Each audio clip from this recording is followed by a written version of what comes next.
T.B.Photo X1.5 to FX, and welcome back to another video.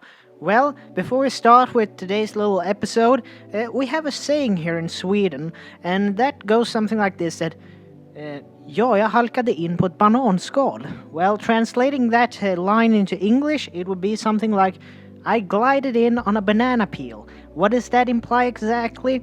Well, it means that sometimes in your life, when you least expect it, something will happen, something that you weren't expecting, and something you maybe not even thought about, and it's usually a positive experience.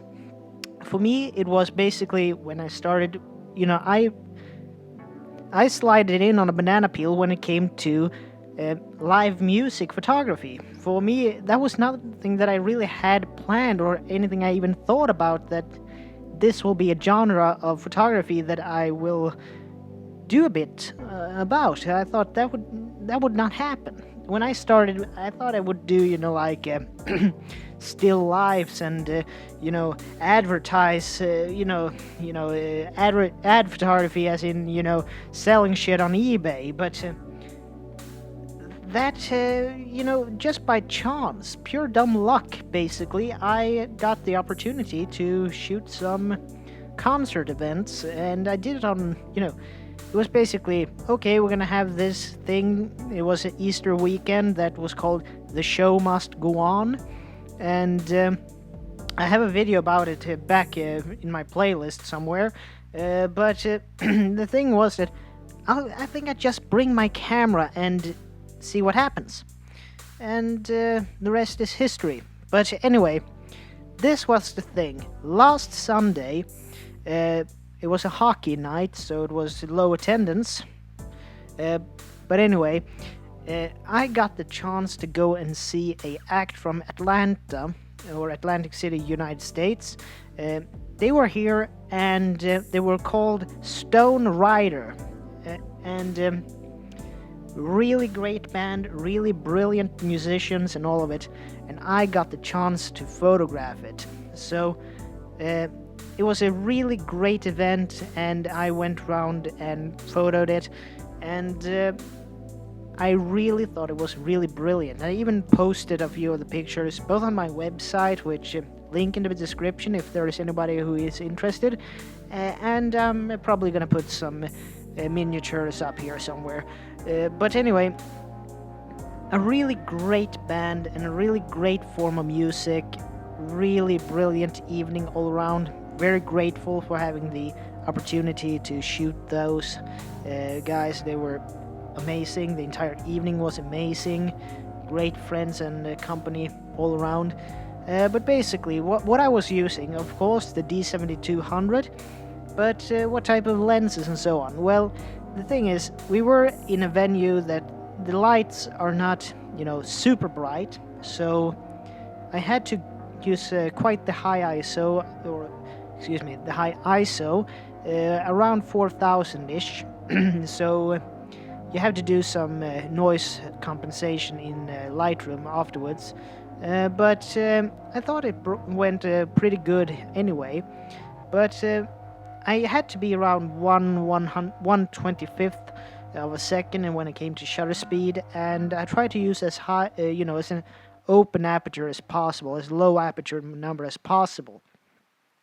But the lenses, I thought I did a kind of a slip up when I didn't bring the lens that is currently filming this, the Helios 81H, which is a 50mm f2 lens. That lets in a lot of light, so it would have been a good idea to maybe bring that one. I'll probably do that next time. But anyway, what I used otherwise, of course, I've ranted about this before. The AF Nikkor 28-85, it's a 3.5 to 4.5 aperture. So yeah, I mean, this lens, not made anymore. It's not that much money on eBay and other types of online resellers. You can pick it up used. I mean, when I'm going out shooting and just need a average lens on my camera, this is what I usually go for. It's a zoom lens, but it it really is very, it's not a one-trick pony. It does a lot of things and it does it well. Yes, it used the old screw mount, or rather screw type autofocus, which the D7200 has. So it's a good lens, but I also brought with me my newest acquisition when it comes to lenses, at least for the Nikon system, and this is one of those rare instances when somebody sold something that they didn't really know what they had. And it was this one. And now you might think I'm lost my marbles when I bring out this old Vivitar lens. Well, this Vivitar lens, it's a 135. It's a 2.8 manual focus, but just because it's a 2.8 built-in lens hood. I got this very cheaply.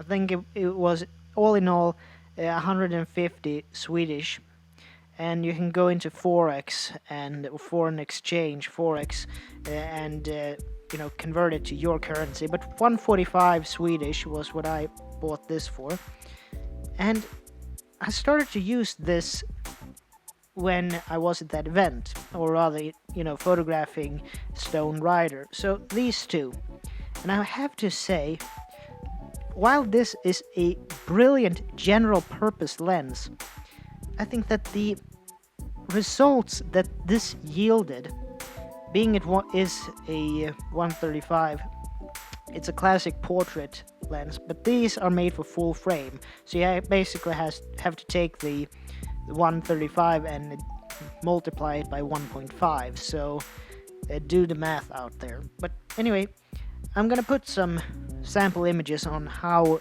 this performed, and I know that Vivitar is one of those brands that has it's a roller coaster ride when it comes to their reputations, but this one, in my opinion, it really it surprised me. Let's put it like that. It surprised me very much. So great little lens and cheap too. But anyway, back to the point. As I said in the beginning, gliding in on a banana peel.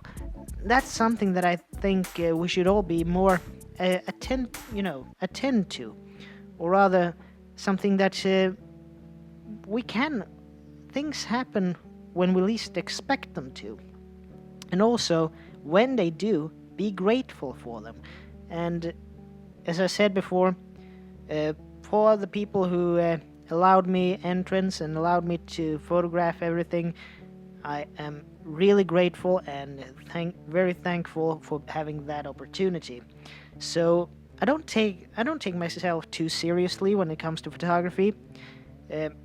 I watched I'm gonna put it in the link below, Mr. HDR himself, Trey Ratcliffe. I'm rambling at this point, and we're going off on a tangent, but look at his TEDx talk when he says that don't take yourself, or rather, he doesn't take himself too seriously, and I think that might be a very great way of thinking about one's self when it comes to these types of creative type deals, because don't spend so much money money and time beating yourself up about not being that great and not being, this and that and whatever, because think instead that you might be pretty awesome.